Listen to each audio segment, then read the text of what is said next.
So I do have to ask you, someone in your position who didn't go to college for all the years, is now successful in their own right. You've got your own multiple professions you're juggling. You're financially supporting yourself. Do you owe some other person who made a contract at 18 years old, short-sightedly, and their gender study courses is not paying out like they thought they would, and so now they've got a loan that they can't pay out?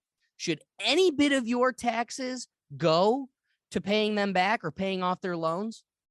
So I'm assuming this is in reference to the whole movement to get rid of student loan debt. Sure, of course. So here's how I feel, right?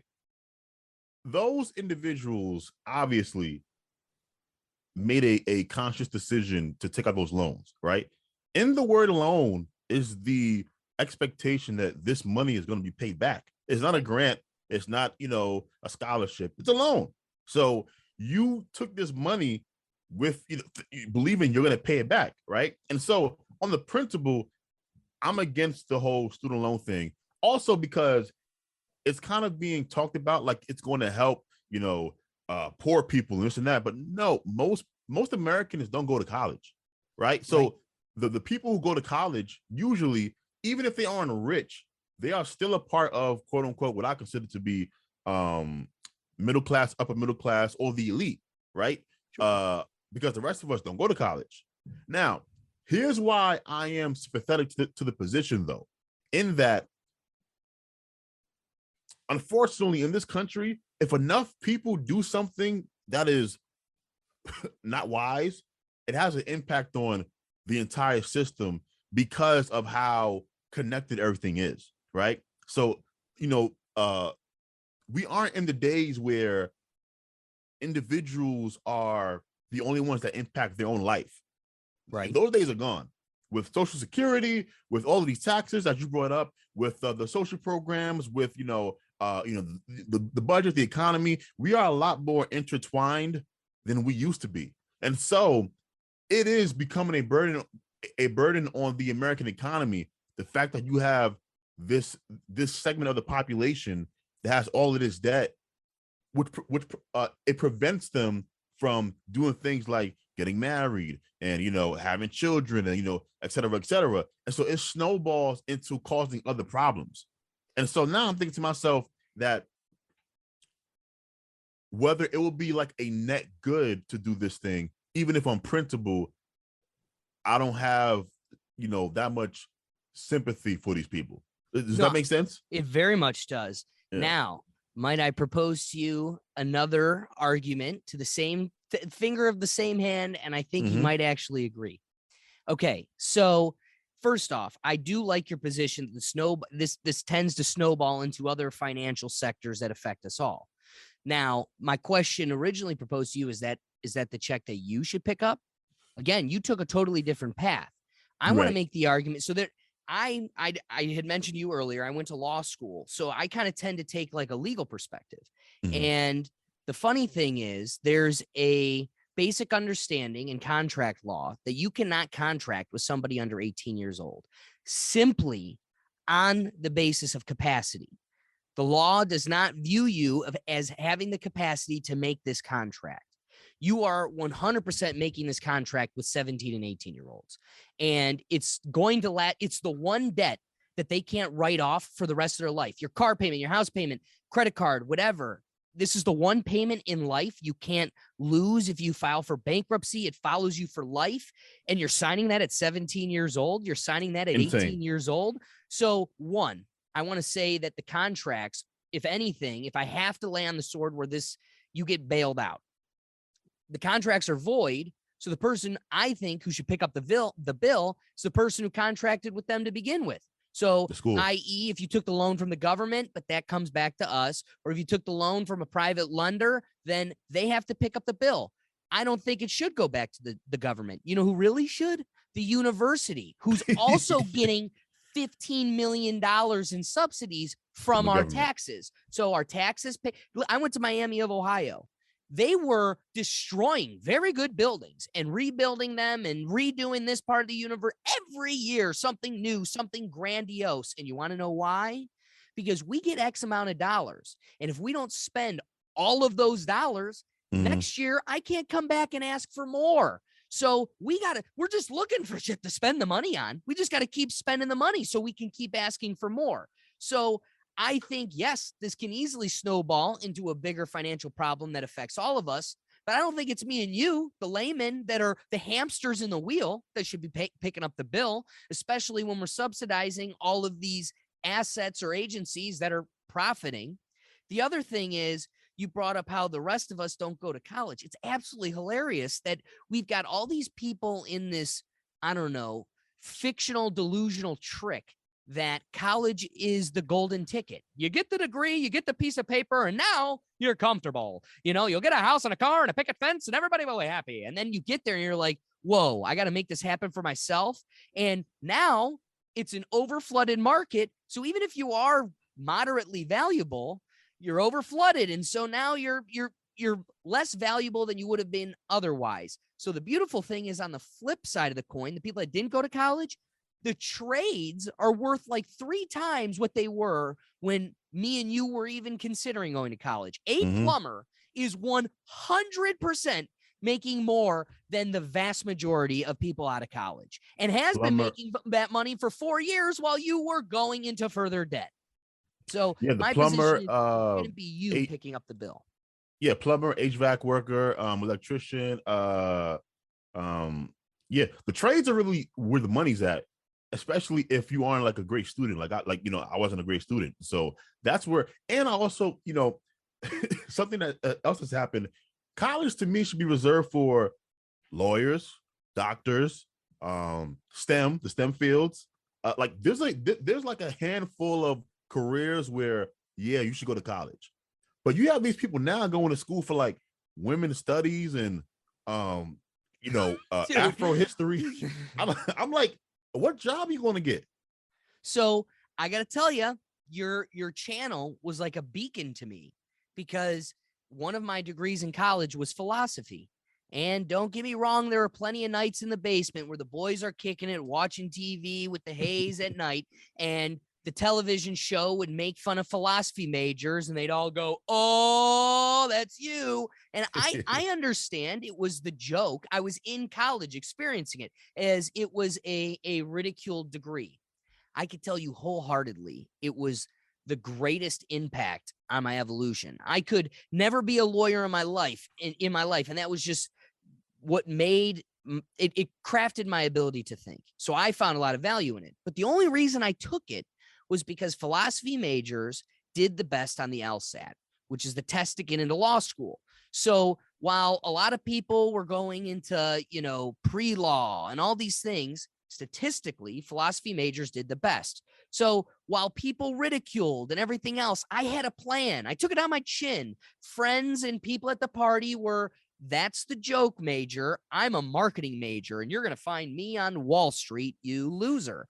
And then they come out and they're like, "Whoa, you're telling me I have to compete with all 3,000 people that graduated me that also have marketing majors?" And it's like, yeah, it's a shallow pool, and not a lot of people are looking. And so I don't know. To me, it was, there's people with a forethought.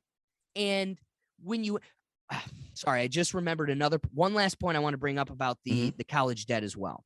Okay. So if you plan out and you have foresight, you should be rewarded. And then you have people who are just going by the seat of their pants. They get 3 majors. They've been there for a 5th, 6th year. Like you said, they're doing gender studies or something that, just interested them, but they don't. What are you going to do with that? Well, I don't know. I'll figure it out. But what about the person like myself who planned out financially and now has paid off their debt? I have no debt, but Joe Biden's on the TV telling me he's going to give it to me for free. So how come I get to stand next to the person who had no foresight and is really in some deep shit? And I was in the same position, being manipulated and taken advantage of at 17, 18 years old. And I don't have that debt. I would only be in favor of giving everybody the free money if you also paid back the people who, I don't know, fulfilled I made a contract. I fulfilled it. And now I'm being punished for it. I get to watch someone else get the free check while I sit there and lose out. It's amazing. Can you hear my AC, Alex? No, you got a sharp microphone. You're good. Oh, cool. I was just making sure, because I would turn it off if you could hear it. No, you're good. I was like, but I don't be sweating, boy. But no, I was worried about the same. I was like, do I have a fan? Nah, I'm just swimming in the deep over here. So you make a very compelling argument that if the government is going to forgive this debt, then for the students that actually were responsible, they planned things out, they had a financial strategy, there should be kind of like like a stipend or something. Pay me back, baby. It was a government loan. I don't care. But really though, I don't mind that you had a minor in philosophy. So my major was philosophy. My minor was political science. Also one that kind of was ridiculed, but it was because it was supposed to propel me on the next path. So see, that to me is different. You took philosophy because you did some research and you said, hey, there's a correlation between people who take this major and people who do well on this test that I have to take in order to become a lawyer. That's a plan. I'm talking about these people that go into school and they're like, I want to be an activist, so I'm going to go ahead and major in women's studies. And I'm like, okay, well, but what are you going to do? And here's the thing. If you want to, because I'm not against learning just for learning's sake, right? If you want to go to school to learn about, women's studies just for the sake of it, cool. But if you're going and you're taking a loan out, like you have to pay this back. Okay, what career are you going to get with this degree that's going to pay you enough to pay off this loan with interest? They don't think about it that way. No, I think that's a great point. And even stronger, we need to reemphasize to these people that, okay, to people who kind of wear the blue jersey, right? I don't associate to either, but people are entrenched. Mm-hmm. And I feel like we're punching down on a degree that is laughable to everybody. But I think to make the ground even and not to shy away too many people, take something as simple as art. What me and you are doing is its own form of creative art. Mm-hmm. And we create in our free time, but it's in our free time. It's a hobby.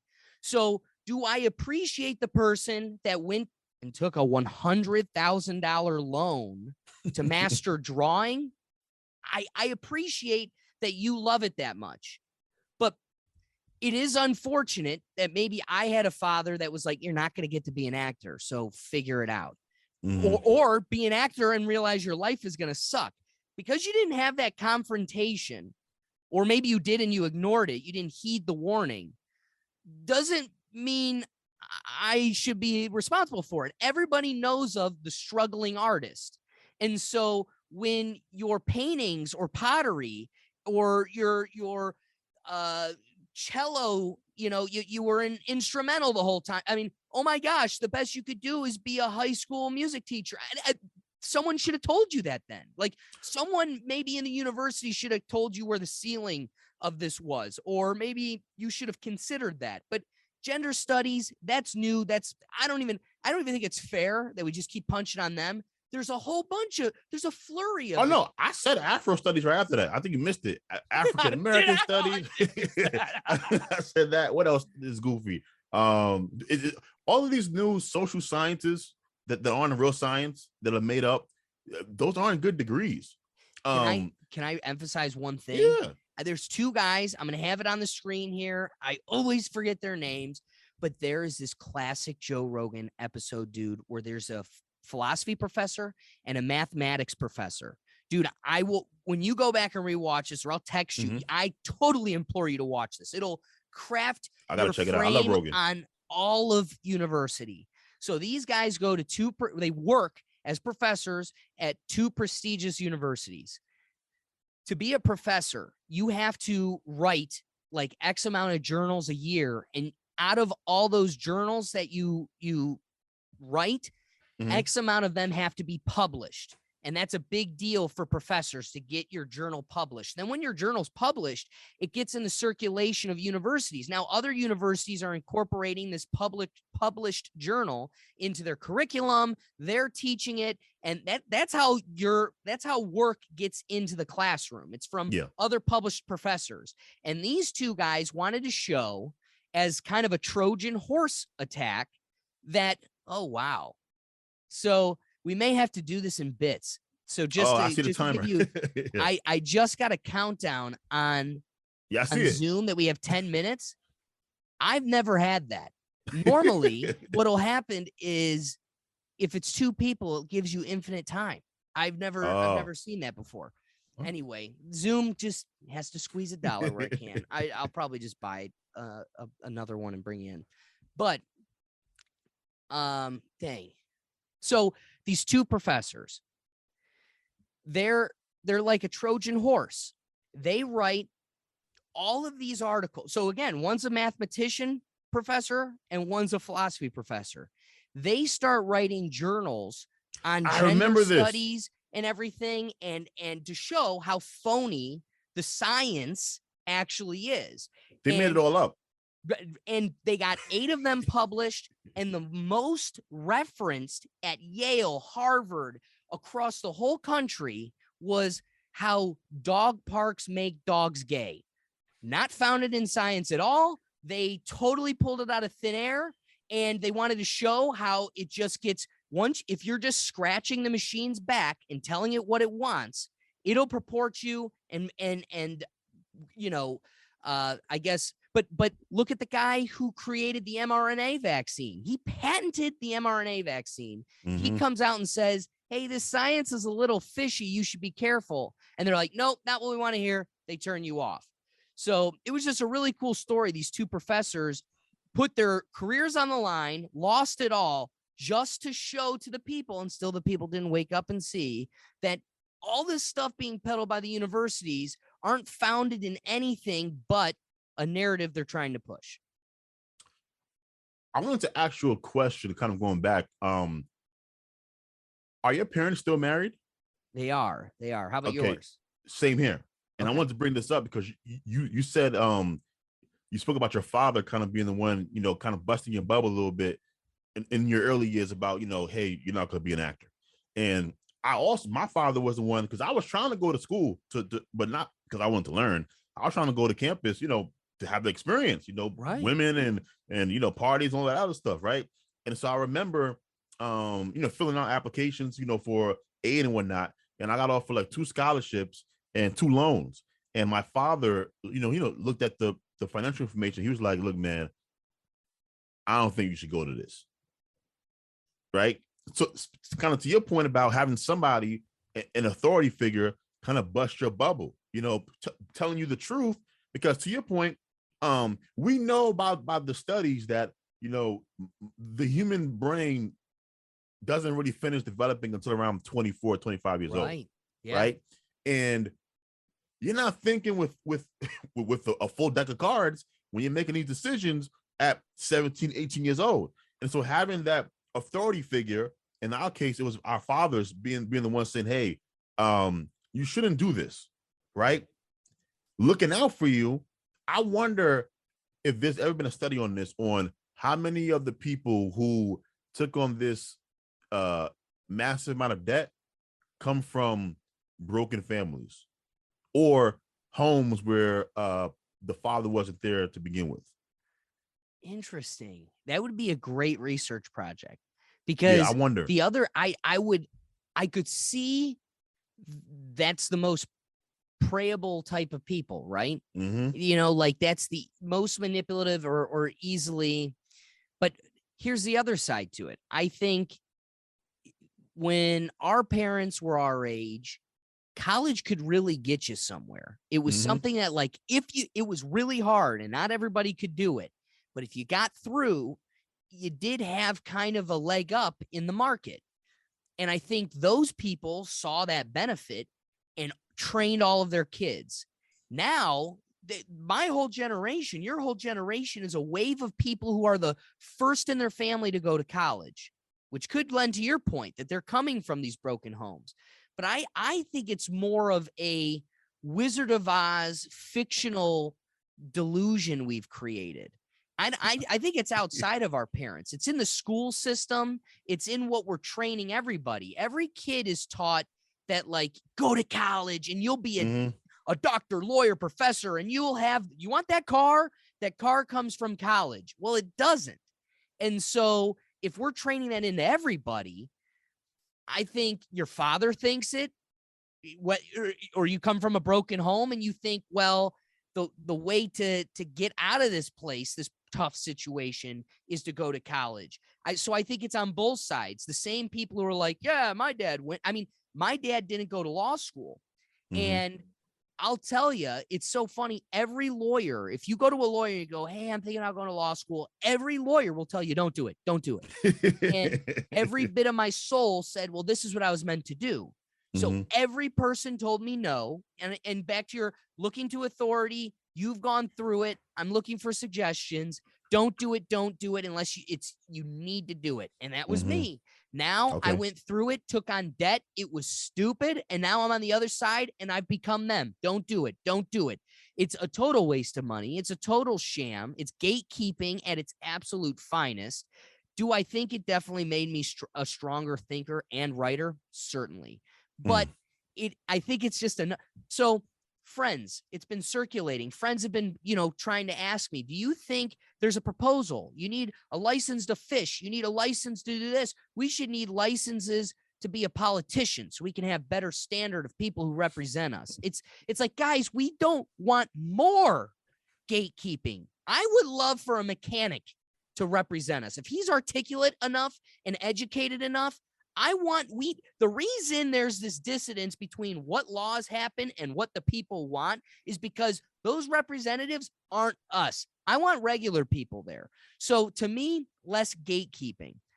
That's just my soapbox on to your point. There are people who the people around them are telling them don't do it. And if your soul's like, if I needed to be an actor or go to college in your situation so bad, it doesn't matter what they say, I would have done it anyway. But if that's able to curb you or persuade you, it probably wasn't your path to begin with, whatever it may be, right? Yeah. I've made a similar point about the gatekeeping. Because I remember right around the time where there was a lot of conversation around policing and police brutality. And there was talk about, hey, you know what? We need to make it, harder to be a police, right? Like, you should have to have like a 4-year diploma or 2 years. And I was like, that's not the way I would go.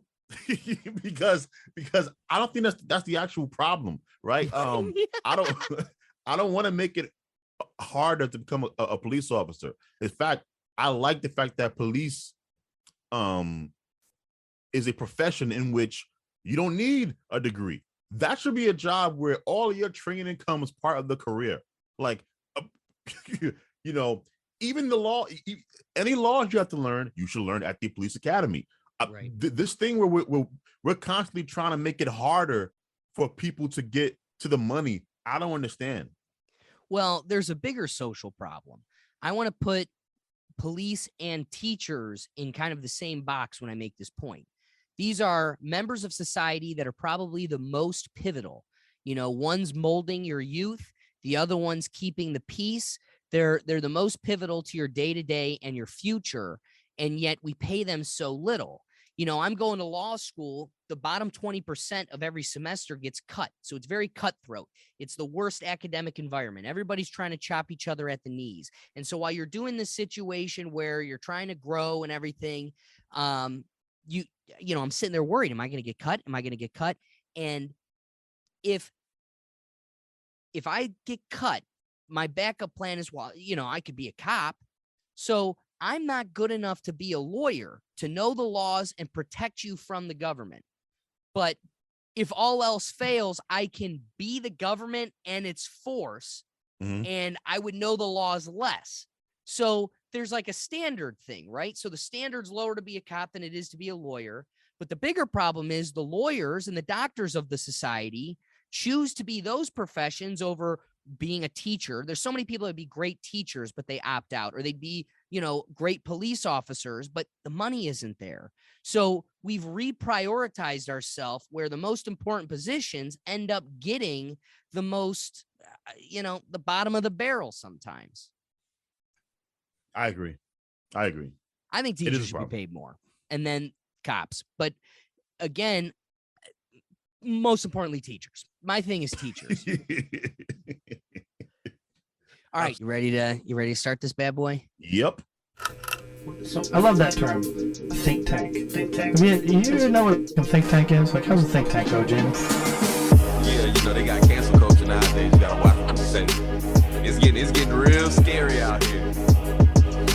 Yeah, I don't think so. I don't know if I can take the conversation here, but we might as well. It's the Rethink Tank. Looks like you had a little bit too much to think here in the Rethink Tank. Hey, what's going on, everybody? And thanks for joining me again. I got a real special guest, somebody that can bring you the hard-hitting truth. And that's exactly what we need here in the Rethink Tank. That's what we're looking for. So without further ado, I want to introduce my new good friend, the Cruel Philosopher. Thank you, my friend. I am glad to be here. Talking to Alex in the little pre-show we had was really good. I felt like I was on my show. I feel like it was like a regular man. So yeah, I'm definitely glad that you invited me to be on the show. Well, it's rare you get to find people that are actually like cognitive, that you can actually like reflect things off of and work with. So I went through your page because you have a lot of great topics on there. So go check out the Cruel Philosopher on TikTok or check out his Instagram page. But you guys wrestle with some really fun topics, and I picked a few that I'd like to wrestle with you myself. Okay, I'm down. Starting with, you came up with a very interesting topic, and as I articulated to you a few times now, that I work at our local court. I have a legal background, and one thing that kind of grabbed my attention is that you believe we should have a maximum prison sentence of 7 years. It was something you had proposed. Yep, and I got killed for it. So please, I would like to hear the theory so we can wrestle with it. So here's what was on my mind, right? I feel like you should have to do something very apprehensible to be thrown in a cage. That's where I was starting from. We don't view prisons as cages when I think we should. And I think the fact that we don't, that kind of, it allows us to make the mistake in which we keep making things illegal just because we don't like something. For example, right? I've said in the past that I will legalize all drugs, right? Coke, heroin, Molly, all of that stuff, right? Not because I believe you should use it, but because I believe that you should not be thrown in a cage for using it. So that's where I was starting from. Then, me and my co-host Shannon were talking, and we were discussing that, our criminal justice system should focus more on rehabilitation and less on just punishment, which is what it is, what it does now.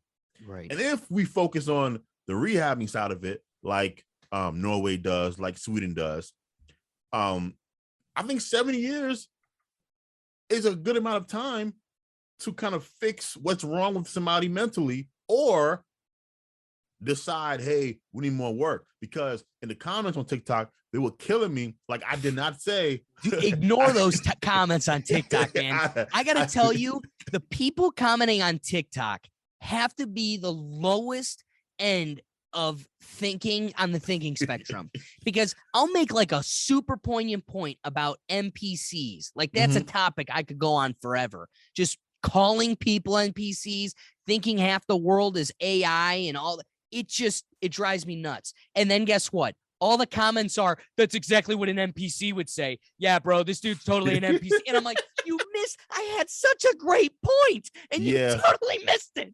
They were rough on me, and I was like, the point that I made was the maximum sentence you would get for any crime would be 7 years, right? Then during those 7 years, you will undergo some type of rehabilitation, which is combination of therapy, psych, evaluation. You might need some medication, for something mentally wrong, right? Then at the end of that 7 years, you will go before, I don't know, like a counselor or something, and they would talk with you, and through your progress, they would decide, okay, we can release this person back into society, or you have to stay for another 7 years. They just completely like did not hear the whole you would have to stay if you don't pass the test. So they was calling me, oh, you just soft on crime. And I'm like, no, I'm not. So that was kind of where my mind was for that. So where do you go before I kind of give my, I don't know, addressing of the point. I do want to know, so where do they go for the 7 years? Like what does that look like? What is it? I mean, not a concrete cage, but what? Are we doing a probation type thing where we just expect you to show up twice a week? Or no. It looks like the prisons do in Norway and Sweden. So boom. So you got a computer, a bed, a window, TV. I could get behind that. I know in Norway they got a recording studio as well. Yeah, they have a basketball court indoors.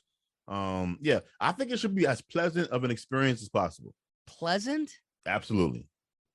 Why is that? Remember, because my focus is on rehabilitation, not punishment.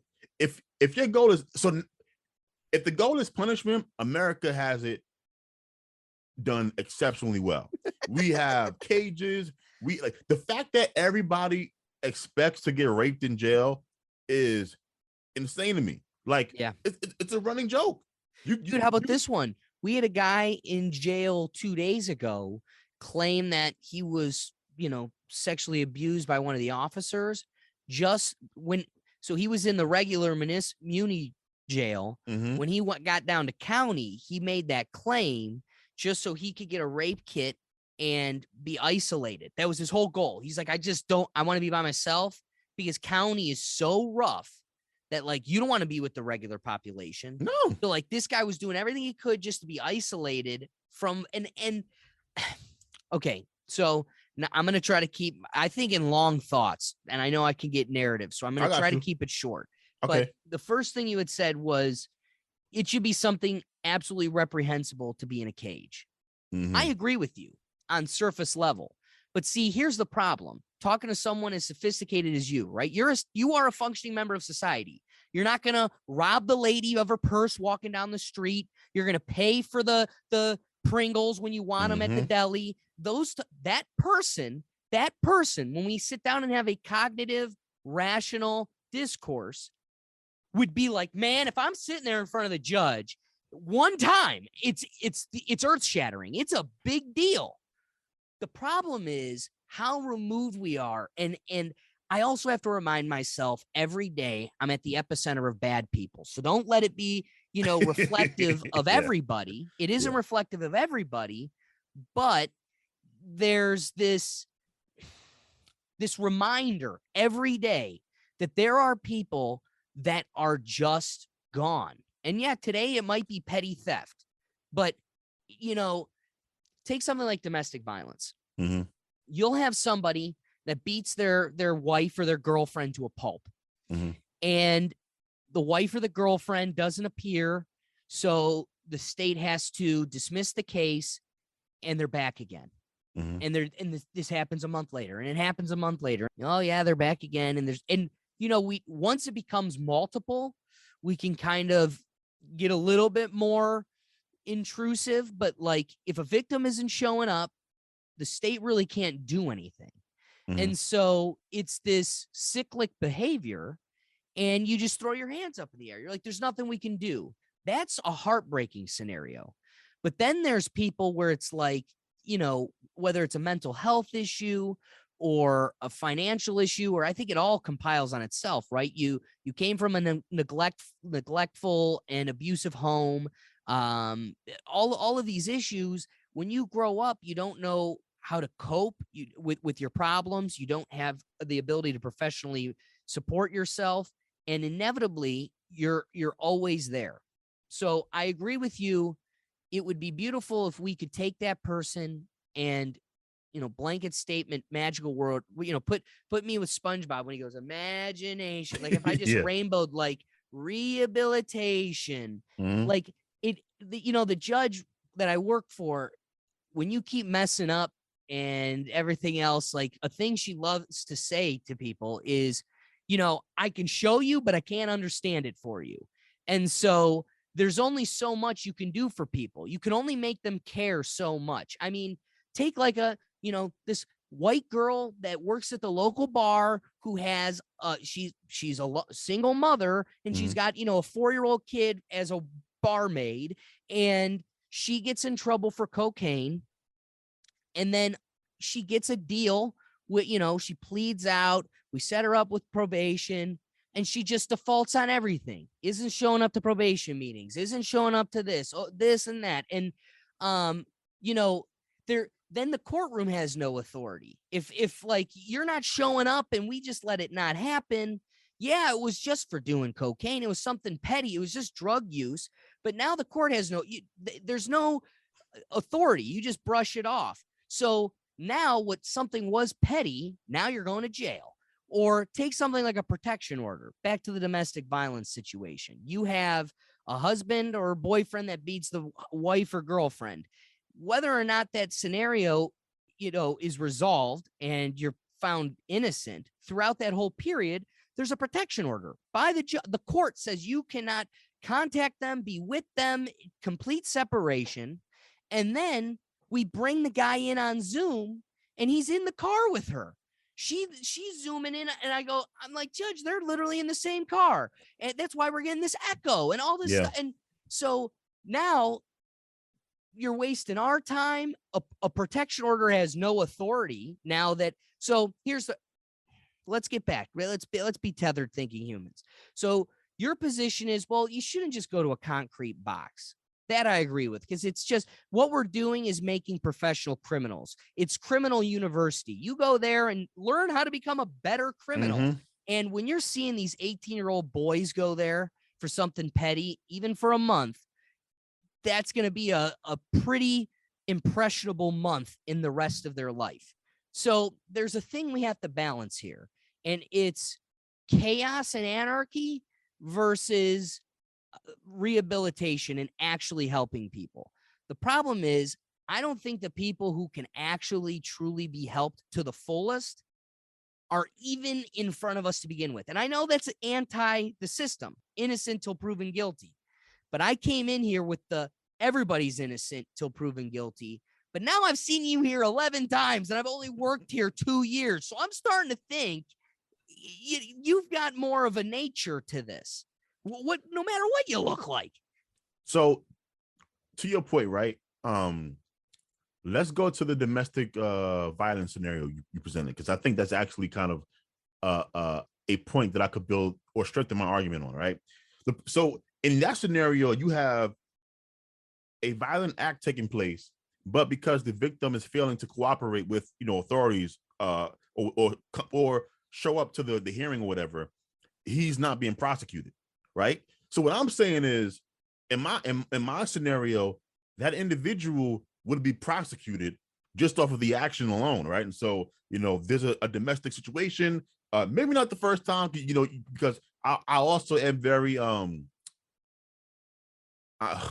squirrely, but I'm aware that domestic violence is not the clean. Right. Trying to find black and white, just like most domestic violence situations are actually bilateral, not unilateral. So it's actually rare that it's one party beating the other person. It's usually two people who put hands on each other. Men do more damage, and so they get the police call upon them more, but they're not necessarily by the data hitting more often than the people that they're with. So that complicates the whole DV situation, but still. So in my scenario, the guy will be arrested. He would be thrown in jail for, let's say, a year, right? He has to be there for that entire year. So for that year, then he's compelled to sit in front of a psychologist. He's compelled to talk to a therapist. He's compelled, you might find out that he has some mental issues. And so, okay, well, now you are compelled to take these anti-psychotics or whatever drugs that you might need, right, for that year. This isn't an option, right? If he's a free person, then yeah, he can, he can be arrested not show up to court or her not show up to court and he's back out on the street. But if he's but if he's compelled because he's now property of the state, he doesn't have a choice to take this help. See, okay, so the libertarian in me has a real problem with that struggle, because there's people that I could see would have severe benefit from, they would truly, truly benefit from government intervention, where they come in and, like you said, you use compel, but even if it was force, like, here's what's crazy though, dude. The government can't make you take psych drugs. They can't make you go to a therapist. There's plenty of times where the judge has made a deal with someone, all right, instead of jail time, you're going to go to the psych facility and, plead to a lesser charge, whatever, because we want to get you help. But guess what? Almost every time those officers pull up, they drop them off at the facility, and we can't make you stay there. So they book it. And now they're in deeper water than they were before. And so that's what I'm saying. So in that scenario, the moment you are not at where we're supposed to be, now you go directly to jail. And while you are in jail, now I can compel you to go to a therapist. The same way they drag your ass to the yard for that hour. But see, here's where I'm scared. The only place I'm scared is unfortunately, the great listeners missed out on half of the great conversation we opened with. Yeah. But like, we kind of, without deliberately saying it, kind of agreed that we're not the most excited about government mandated juices, right? Like, Absolutely. If they come out and say, this is what's best for you, I'm just putting it flat out there. I don't trust the state at all. I don't trust them at all. No, I'm with you. My sister, she's a pharmacist, and she is of the belief wholeheartedly through her profession, what wakes her up in the morning is that no matter how deep someone is in troubles in their head, she believes that it's a chemical imbalance that can be fixed with the introduction of the right kind of medicines, and you can totally balance out everybody.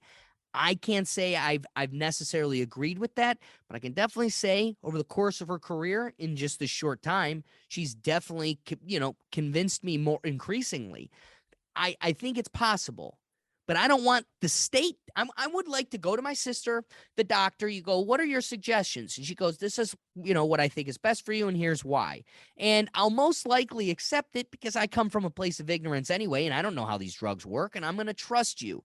But if the word gets out that Allison's shady and you should go to Bill, and I want to trust the free market even in medicine. So I don't want to live in a world where the state knows that this is the best way to fix an offender, and I'm taking this pill that dulls me.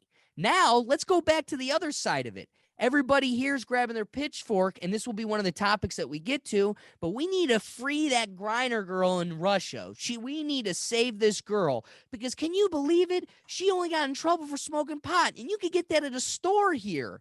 Now, what's funny is the Biden and the Camel ladies, they could go on the TV and tell you that, we need to bring her back.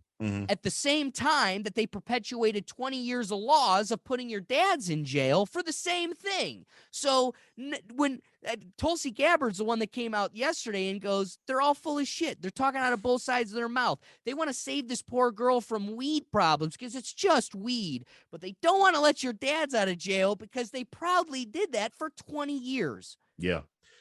So just putting a button on the domestic violence stuff.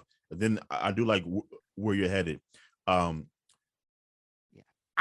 share your uncomfortableness of the state, right? I say all the time, I believe everyone should have a libertarian spirit. And if we did, we would avoid a lot of the problems we have now, which is we are emotional.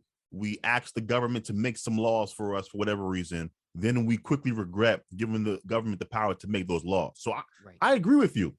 But the only place where I kind of, disagree is once somebody harms another person, the state has, as per the Constitution, we will protect your life, now the state does have a role in getting the person harming other people away from them.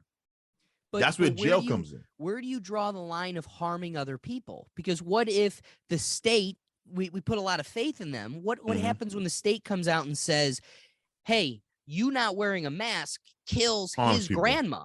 So now we get to take you, and it's not a cage. The concrete wall was painted orange, and we put a couch in there, and there's internet. And you could turn on MSNBC whenever you want. But we're going to take you because you're going to kill his grandma.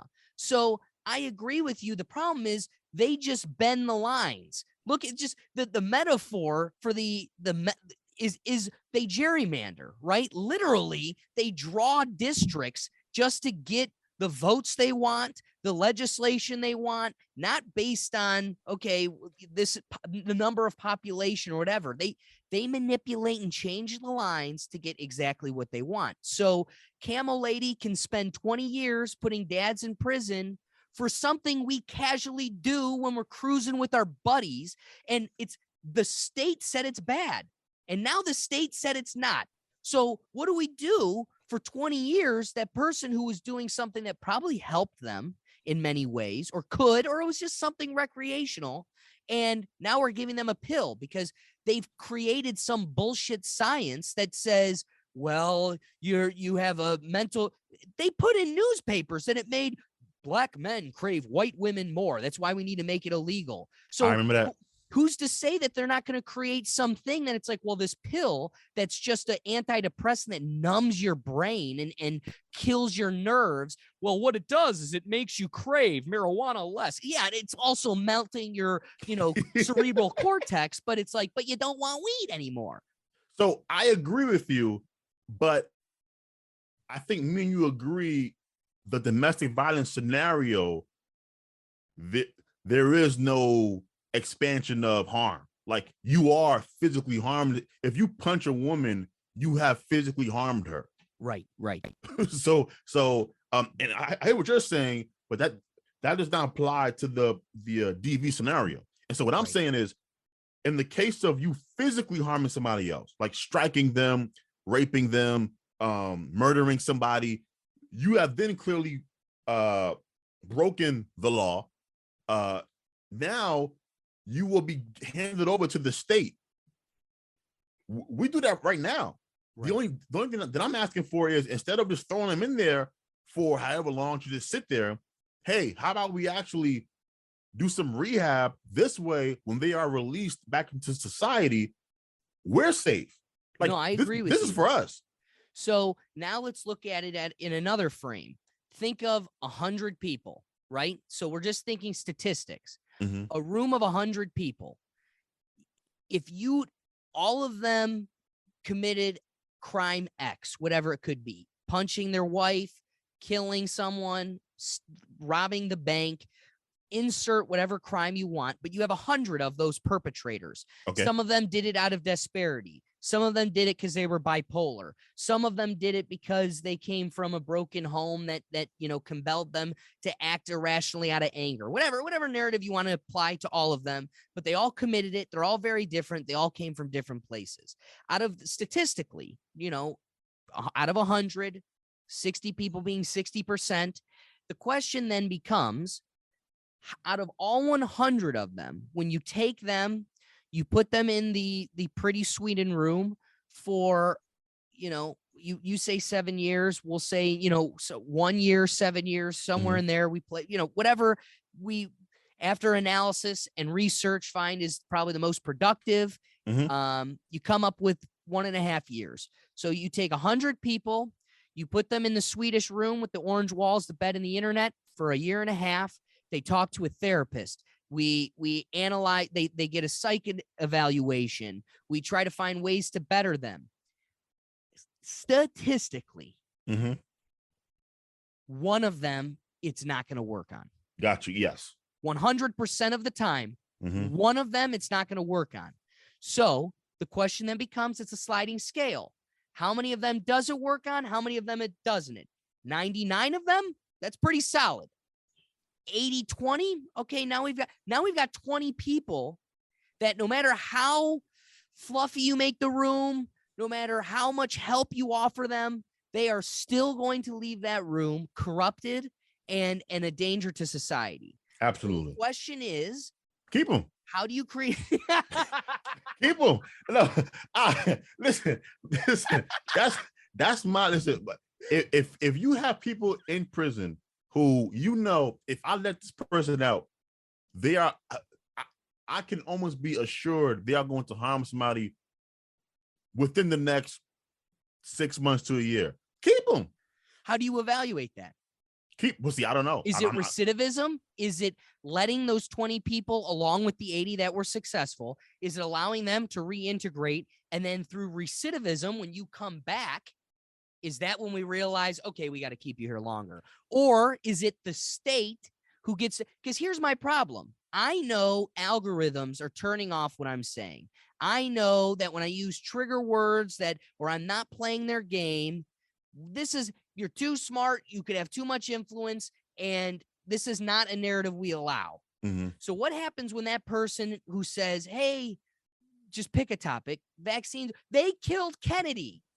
Okay, so they 100% killed the president that was doing the most for all of us, regardless of your demographic. They killed the president when he was about to tell us that the government's compromised. So when that human that's done all the research sees it all and starts coming out and they go, all right, we're turning you off. We're turning you off. You're going into, it's got a couch and the internet, but you're stuck there forever. I just fear that you have a state actor who's the therapist. Okay, so you say a board of examiners. So whether it's 9 or it's just a therapist, people can be compromised. We've seen it in the Supreme Court. We've seen it in Congress. Humans are we've seen it on a pedophile island. We just get you to sleep with a 16-year-old and you are doing whatever we tell you to do. Yeah. So my fear is you get my therapist sleeping with a 16-year-old on an island owned by all the powerful people of the world. I'm the one out here saying you killed our president, or I'm out here saying, hey, they got a pedophile island. And they go, oh, you know what? He's still crazy. So he's here for another year and a half. And then when we convene again, they go, do you still think there's a pedophile island? I know there's you're going back in. So that's my fear is we'll give them enough power to become 1984 Orwellian state. Yeah, and that is a real fear. My only rebuttal to you would be, how much more corrupted would my fake scenario be than the status quo? Cheers to you. I cheers you on that, because I think anything it's human flaws are inevitable, but I think maybe something that could find virtue in both scenarios, whatever the system is one, I guess it works no matter what when you have a full commitment to it. But also, if you could have a system that rewards and highlights and kind of peddles off of whistleblowers, you really get away from a lot of these problems. You'd be amazed working in the government, how many people you would think, oh, the state, they could never turn their barrels on the people because they're the state is run by civilians. It's regular people. But look at Nazi Germany. It's amazing how fast regular people can become compromised. Back to what we said at the beginning, because all people want is comfort. One thing that missed this podcast is you raised the point of, how do these people get manipulated? It's so in our face. How are people not waking up to this? It's not that they're not waking up to it. It's that they choose to stay asleep because it's comfortable. Keep your head in the sand, because this world, it's safer. I just want the noise to stop. Well, so that phenomenon that you're explaining, it's because I've said this on my podcast a bunch of times. People don't want freedom normally. What they want is to feel safe. Yeah. Right? You only yearn for freedom once you come in contact with a very oppressive force, right? And so when our founding fathers, escaped over to hear from, the monarch, they were facing actual oppression, right? You have this monarch he can raise taxes whenever he wants to. He can create some sham trial and throw you in there without a solid defense. You had no right to anything. You got the expansion of the church at that time as well, and so that was actual oppression. And so they ran away, and then they come and they form this government. And if you read the Constitution, it sounds like it's made by a bunch of paranoid people, right? Because they went through it. they went through it, and so we are the sons after many generations. We are so far removed from what I call in your face actual oppression that what we desire now is not freedom. We desire comfort. And so to your point, it is much more comfortable to just put your head down and just I don't see the game being played rather than to be aware of what's going on. Because look, I guarantee you, they're probably happier than me and you. Ignorance is bliss, man. Ignorance, because again, you know what drives me crazy? So let's go back to, I guarantee you've heard the horror story of the 10-year-old who was raped in Ohio and couldn't get an abortion, so she had to sneak off to Indiana. And oh my God, the Ohioans. And we're sitting at the dinner table and my sister's all emotionally upset. Can you believe this? And this is such a problem. And I go, we're having this whole conversation and nobody wants to talk about the adult that seated a 10-year-old. And they're like, ow. And it's like, whoa.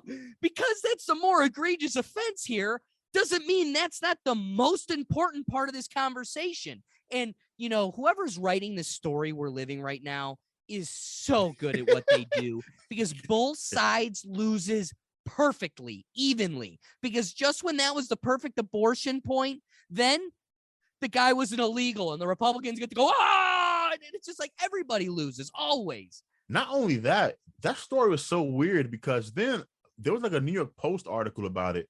And I guess like some news crew found the mom where she was at. And she came to the defense of the guy. So now this has me thinking, oh, it has to be either a family member or her boyfriend that raped her daughter. And I'm like, how? But here's the thing: neither the right nor the left have any interest of getting to the bottom of the story past those points, which is infuriating to me. But I do want to ask you one thing real quick about that story, because you brought up your sister.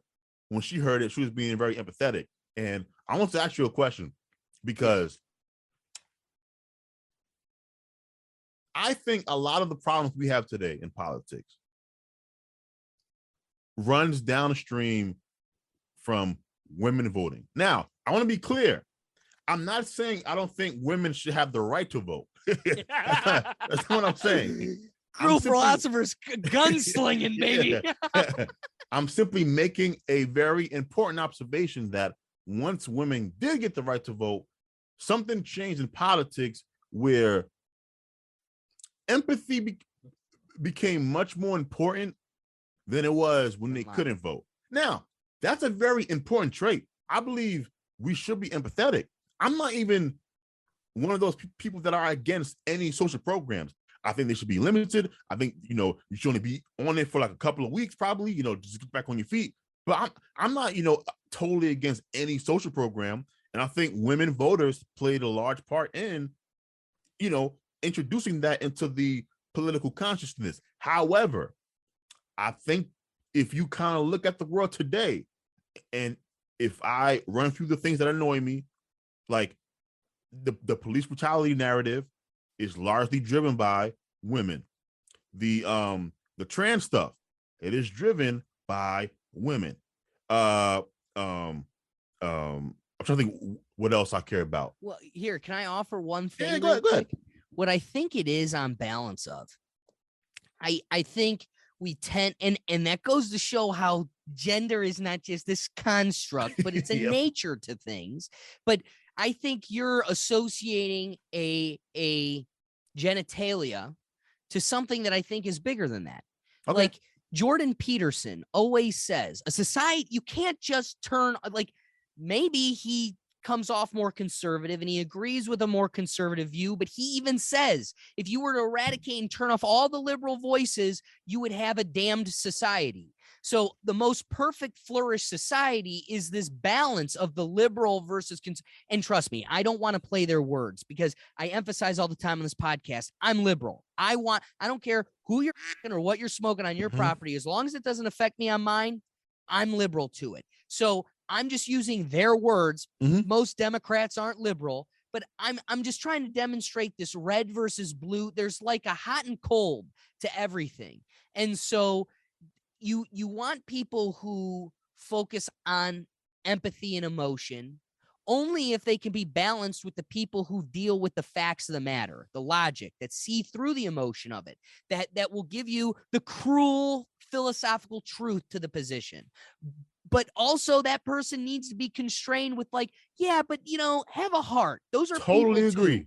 100%. So I think, your point is strong.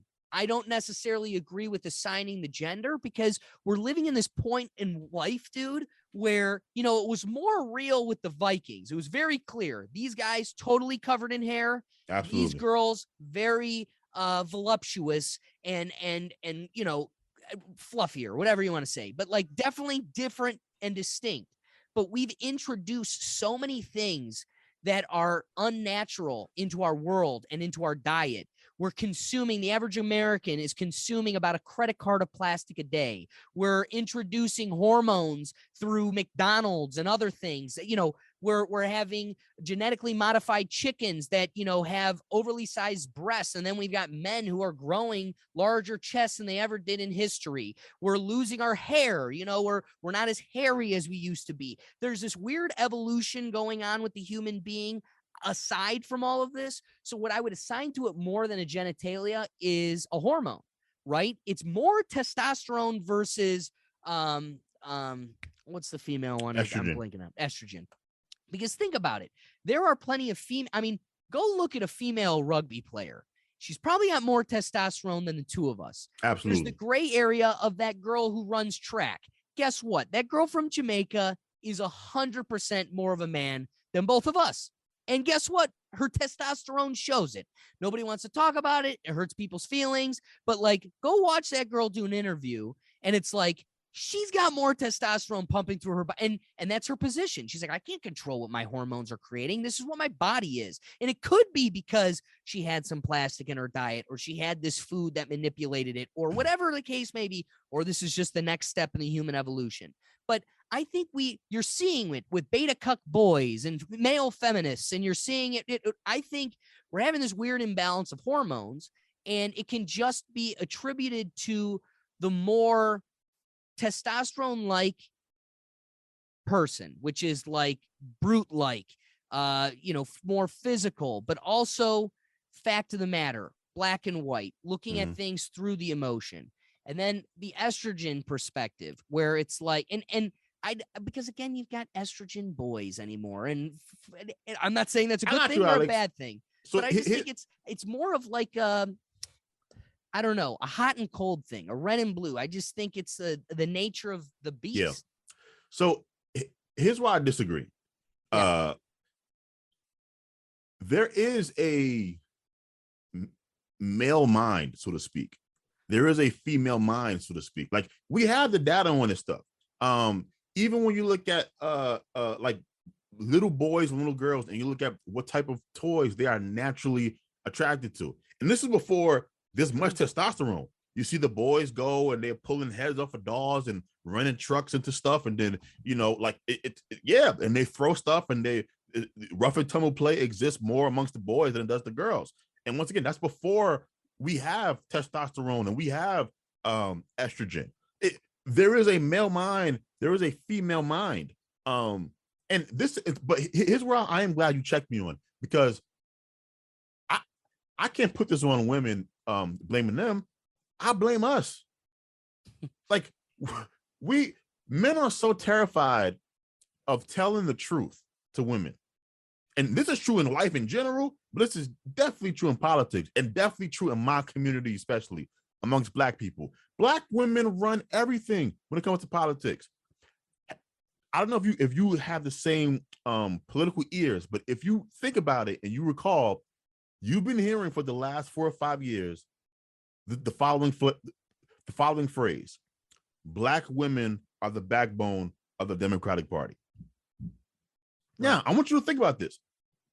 We vote, Black men, at like a 92 or 93% clip for Democrats. Black women vote at like a 96 to 98% for Democrat. We're both in the 90s. Why do you think they make it a point to say the Black woman is the backbone of the Democratic Party if we both vote for Democrats at a 90% clip? I think because we vote on identity politics. I'm not voting on the issue. I'm voting on, like, again, you had raised how people would come at you and be like, I can't believe you voted for so-and-so. And, you know, people would come at you and you'd be like, wait, why would I have to vote for the other side? Well, because you're this demographic. So we don't vote based on, you know, what my beliefs are, but identity politics. This is what I associate with, and this is how I'm supposed to vote. I do like your point, though, in that you kind of were like, well, we let this happen because we don't stand up to them. I don't think it's a male problem as much as a social problem. Think about how many times you've had the conversation about anything, whether it's about putting puberty inhibitors in children or whether we should take all the guns away from everybody. Any one of these conversations you have, it's the person will happily tell you, yes, we should take the kids from their parents and stop nature and stop puberty. And then when they're not in public, you pull them aside, they're like, yeah, that's freaking crazy. I can't believe, no, we shouldn't do that. And so male or female, we've got way too much of that going on. And so people are way too afraid to stand by their position. And that's why, go ahead and talk about the transgender people all you want. That is 0.001% of our population. Absolutely. We have given 50% of the voice now. And it's only because 50% of the people are afraid to go, yeah, maybe you should have put my 8-year-old on puberty inhibitors. And then that's how they're able to do it. And see, that's where I think me and you start to split ways, because I agree with you up to that point. But I also think it's because women are very empathetic to True. You know what? In one of my videos with Shannon, I said, you know what? I said, I'm not going to be out here arguing on behalf of women more than women about this trans shit anymore. Like, this is the last month you'll get me talking about the trans stuff. But then you're losing every swimming match from here on out, and I don't care. Yeah, but at some point, you got to stand up for yourself. And so once again, I'm not coming at this as like an anger towards women thing. It's more so just an observation. And then you look at the raw numbers, more women vote than men. Like, well, why are we voting? Personally, I think that result, because you're right. You've convinced me. I agree with you to that point. And I think it only happens because it comes back to the hormones that I think make all of our decision and is the basis of all of this. The only reason all of your friends who will look at you and go, yeah, bro, I couldn't agree more, but then they got the love of their life. Really, it's just consistent tail, and it's good, and they have fun, and they enjoy her. So yeah, whatever you say, babe. And you're right. It is us succumbing to their will.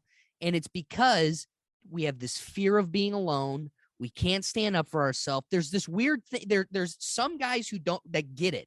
And it doesn't matter whether they're single or not.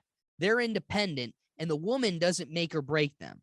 The sad part is that's a minority of the male populace. And the vast majority of males, I think, are desperate. They need it. I've had too many friends that have settled with someone who is severely beneath them league-wise, just trolls. But it's consistent and it's safe. And it comes back to the theme that we keep raising. But that's what people want. So if that means I got to say, yeah, Joe Biden is a good guy just to shut you up and get tailed tonight, then I'll do it. And you've convinced me, because that's something I've always felt. You watch your friends change for the girl. You watch your friends do whatever it's like they can't be alone. There's a vast majority of men right now who cannot be alone. It's so bizarre. I would never not say what's on my mind about anything because of who I'm with. If you can't handle what I have to say, we can't be together. Like, simple, point blank. I'm not going to hate you. I'm not going to wish you, poorly or anything. I'm gonna be like, you know what? You are a great person. We just don't match because I have to say what I have to say. And men used to hold this position. The fact that me and you became the exception is the problem. I don't know why that happened. I don't know when that happened. I have a guess that it happened around the 1960s, but whatever. But we have to give it back. Like, the world is going. I tweeted the other day that America, to me, runs best when there's a societal script of sorts. American values, Western values are held in high esteem, and then the weirdos just do weirdo shit on the side, right? I think that's when America is at its best. We flipped it now. The weirdo stuff is the foundation. You want to know why? Because, and I'm sorry, now, if this was on TikTok, the comments are going to be roaring. But somebody's got to say it to the people that, what changed, my good friend, was that we now demonized bullying. And there was an upside to bullying. Do I think that am I advocating for the beating of a kid and throwing their head in the toilet? No. The extremes needed to be tampered out. That was a severe problem. But when I'm in law school and I'm 22, 23, and this is the first year of law school, and you've got a 33-year-old wearing an R2-D2 dress, at some point you go, yeah. You wouldn't be doing that if everybody in the classroom would be allowed to go like, the R2-D2 dress. So the problem is you had enough people dyeing their hair blue, wearing a furry tail to class, all the weird shit, like you said, the fringe shit, but we weren't allowed to keep it in line. That's weird. That is not the norm. And that's how you get to have a professor in a university advocating for, no. It's not the term pedophilia. It's minor attracted persons. And nobody's allowed to go, whoa. And so that, yes. Before we die, I want you to know this. Before we die, that is going to be a legitimate conversation. We're having it now. Yeah, we're having it now. So I had a friend in law school. She was gay, and I would ask her all the time, "How do you feel about your rights? Like, you're just trying to fight for your right to marry your girlfriend. How do you like those rights being conflated into this parent wants to cut this kid's wiener off? Like, they're not the same." And she would always say how that would drive her up a wall. And then it was just a couple of years ago, she's like, "You called it, and here we are." They're trying to add because of the beautiful ambiguity of the plus at the end that just kind of hangs there. We get to add minor attracted persons. And what do when now we've got guys that salivate over little boys that want to be advocated for? And that's being conflated with the loving neighbor who just wants to marry her girlfriend. This conversation has put a battery in my back. I finally realized how I'm going to destroy the trans movement. I figured it out while I was listening to you.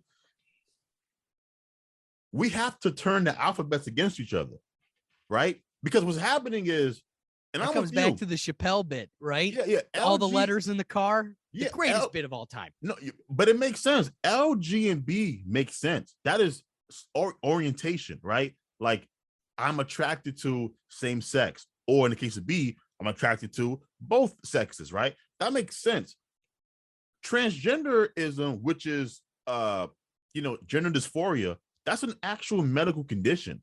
That's closer to bipolar disorder than it is being gay. How about this one? How does it logically make sense that you can say the Barbie doll aisle wanting to wear pink, back to what you said, there's an innate craving to the trucks versus the Barbie dolls and all of that. I entirely agree. But there's a narrative that says it was the Toys R Us aisles and the flashy colors that manipulated us one way over the other. So I say this all the time. Democrats are a walking, living contradiction. They have their cake and eat it too. Everything they believe, everything contradicts another thing they believe. I could go on this forever. It's a common theme we bring up in this podcast. But what cracks me up is, on one hand, you can say that your craving for the truck over the Barbie doll was created by society. These social constructs manipulated you to pick the truck over the Barbie doll. And then on the other hand, you could say, I was born in the wrong sexual body. I'm supposed to be a man, or I'm a man. I'm supposed to be a woman. So what do?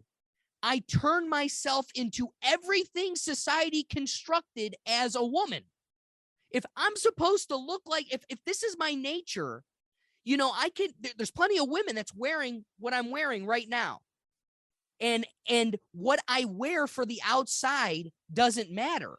It doesn't matter. I'm still a woman, but I wear, you know, they call them, a butch type person, right? Yeah. That person's still a female. So why does a guy who transitions to a woman need to wear makeup and flashy colors and dresses and pink? No. I thought society was telling you needed to wear the dress and no. I didn't. So you can't have it both ways. It's either you're supposed to be this in this body and I want to express, or you just want to wear dresses. You're attracted. You like the other aisle. Most of you aren't cutting your balls off. You just wanted to go to the other aisle. And that is why I believe it is more so some weird kinky sex shit going on, because they don't go all the way. All right. If you go all the way, I believe you. How about this one? I bet you nobody's brought this point to you. So how about this? They love to play the point that because of us, the society, we're so cruel, we're so terrible, that they have the highest suicide rate because of you, the cruel philosopher, because you're just lacking so much empathy and you're so cruel to them, the philosopher, so cruel, that they're killing themselves at the highest rate. The problem is not enough people parse apart that statistic. And out of all the people that kill themselves in the transgender community, did you know, cruel philosopher, that 80% of them kill themselves post-op, which means they sat there and was like, I have a mental problem. I'm having issues. I feel uncomfortable. Issue. I just need to cut my wiener off. Then I cut my wiener off and the problem's still there. So then I kill myself. So it comes back. And there's another metaphor I've brought up many, many times. I'll keep it short. We had a girl in school that had anorexia, and the school would make her come down every day and have lunch in front of an aide, breakfast in front of an aide, and a snack before she left in front of an aide. Why? Because when she looked in a mirror, she saw a fat person, but the reality was she was unhealthily ill, sick, and it was going to kill her, skinny. So we intervened, made her eat food because she was experiencing body dysmorphia, something that we as a society were able to recognize was outside of her control, but was also an illness that required intervention and help. Unfortunately, we have now legally stripped doctors from having the ability, the last backboard, the backstop, the last line of defense we had of logic, health, and safety. We've stripped their ability to even question. Are you sure? Yeah. And it's the first time, you really think about it. What other scenario do we ask the person with the mental illness to come up with the solution for themselves, right? Like, you would never talk to somebody who's a schizophrenic, bipolar disorder, multi-personality disorder and say, hey, how do you think we should resolve this? No, you don't do that. But for some reason, the trans people have convinced us that they are closer to LG and B than they are to bipolar disorder. And for greatest con job ever. Greatest con job ever. Greatest con job ever. Well, let me get you. This was breaking today, and so I was like, oh, I gotta bring this up. So, have you aware of Harry Potter?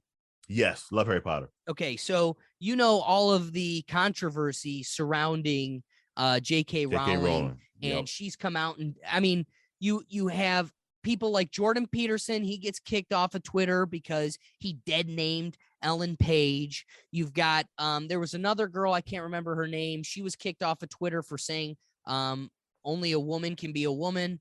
That got her kicked off of Twitter. And J.K. Rowling had some comments, and I don't even remember what they are. I'll have a couple of them on the bottom of the screen here, but it was all stuff having to do with exactly what we said, transgender issues or whatever. And listen, you're not going to get a more progressive author than J.K. Rowling. Nope. She's written books, it's all over, and she keeps coming back and is like, Dumbledore was gay, and so was Ron, and she just keeps changing it just to keep it a little bit more liberal. So what's funny is it's always the left eating the left. This woman couldn't do enough. Megan Murphy. That's it. Thank you. Megan Murphy yeah. got kicked off for straight up saying a woman is a woman. So now the internet, the liberal mob has just, I don't know, called war upon J.K. Rowling. Okay. So when I went off to Miami University, that freshman year was 2012, they started at the school a Quidditch team. And it was the beginning of like a Quidditch league. And teams from other schools would come and compete. And now it's evolved into a collegiate sport that like almost every school has a team. It's pretty serious. It's really weird, dude. It's just they literally put a PVC pipe stick between their legs and just like play handball. Oh, and okay. They try to make it in the hole. So it's just like a basic think of it as like a rec game that you could play through the school. But why I raise this is the official league that's collegiate. So it's a national league, changes their name to quad ball to distance themselves from J.K. Rowling. My favorite comment was, I'm sure the 30 people who heard about this sport will feel more represented now. It's like J.K. Rowling can't do anything right. The only thing that makes Quidditch anything worth playing is its association with Harry Potter, not J.K. Rowling. And now you've made the sport worth nothing. You've changed nothing, right? The book still exists. The sport in the book still exists. J.K. Rowling's positions on trannies still exist, but you've changed the name to appeal to what or to who? You know, I have so much respect for J.K. Rowling because unlike a lot of these punk ass dudes out here, she's sticking to her position. Like, yeah. And I respect it because it's going to sound weird, but she has the balls that I wish these dudes would have. Like, she understands what I've been telling people, which is you should never, ever succumb to the mob. Even if you believe you misstep, right? Your apology should be so calculated as to not give these people a bone because they don't actually care about the apology, right? Like, so let's pretend like J.K. Rowling did say something that was fucked up, right? Right. If she apologized, it would never satisfy these people because they don't care about the apology. What they want is her to bend the knee. Yes. The gotcha moment, the bend the knee, the kiss the ring. That's what they're after. It's like a mob, right? And so you have to be so strong. And I tell people, I would have rather you not get into this sphere of, the public exchange of ideas. I'd rather you stay out of it than come into it with no balls and you're constantly apologizing every other week, because nothing irritates me more, especially when I see black men do this, when they say something bold and then the mob gets mad and then they retract and they spend the next week or 2 weeks, with their heads bowed down, apologizing. I'm like, you don't believe this apology and now you're making me look weak. That's a fair point. That's a really fair point. And I think we just experience it like, I experience it too, where, okay, one, you don't want to be the guy at the party. You're all sitting there and you're like, hey guys, they've got a pedophile island, pretty fucked up, right? And they're like, no, dude, we're just trying to play Madden. Like, stop trying to kill the vibe. So there's a delicate balance of like, knowing the time and the place. The problem is those lines have gotten so blurred to where, like, political correctness. You used to be able to put up a show in the public, and then when you're by the water cooler and everybody, you could crack your jokes and whatever. But now it's like we're trying to catch you, that gotcha moment. We're trying to catch you when you're alone in your basement chopping it up with family, and somebody got you on a Snapchat saying this. Your life is over. I mean, I remember there was a girl on a track team that, like, I remember, sent a video of like the N-word.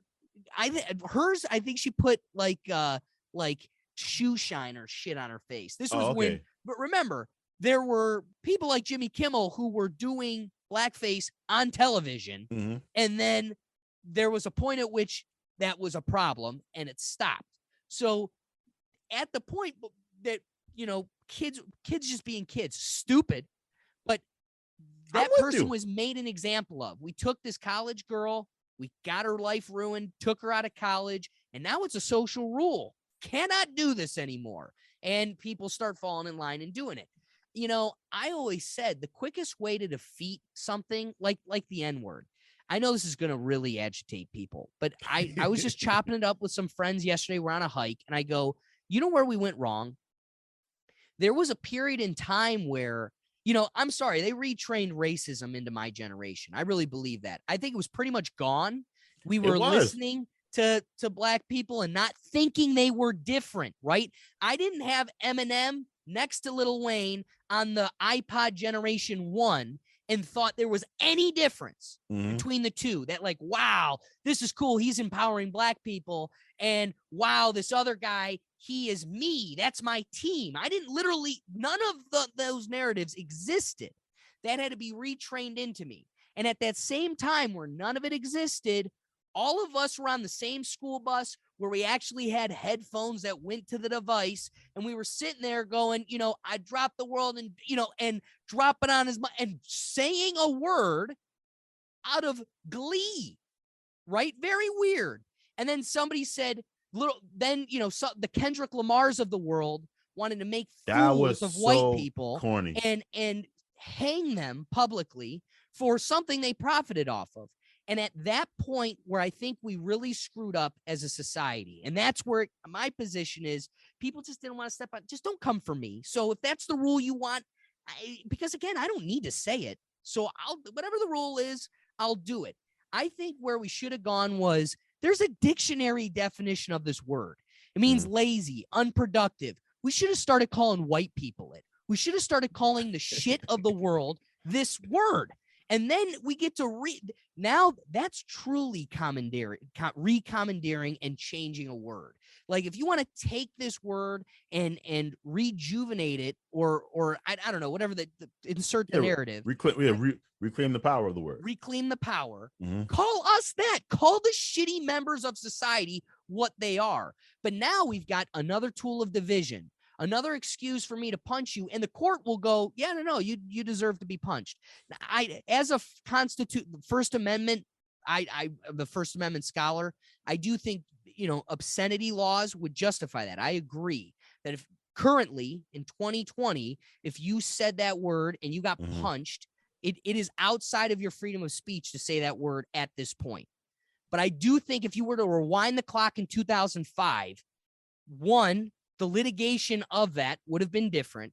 And I think if we would have commandeered the narrative to be more uniting, it'd be different. And I'm only using this very provocative example as a way of illustrating how this could happen to anything. And I don't know. I definitely the N-word to me was always doomed to fail because of its hit. So the claim amongst black people were, hey, we are taking this word that was used to demean us and degrade us, and we're using it as a term of endearment amongst each other, right? As a concept, that was always going to fail the moment hip-hop became a mainstream genre of music. And the reason why I say that is because if you're going to use a racial slur amongst people who look like you in private settings, that's one thing, right? But you can't do it on wax, then sell it to consumers, which you gladly wanted to expand because expanding it to white consumers is what made the hip hop industry so profitable. And then get upset when your fans are repeating lyrics in which you sold to them for profit. Like it's gonna fail. I don't use the N-word at all. Yeah. I left that alone. I mean, it was like my early 20s.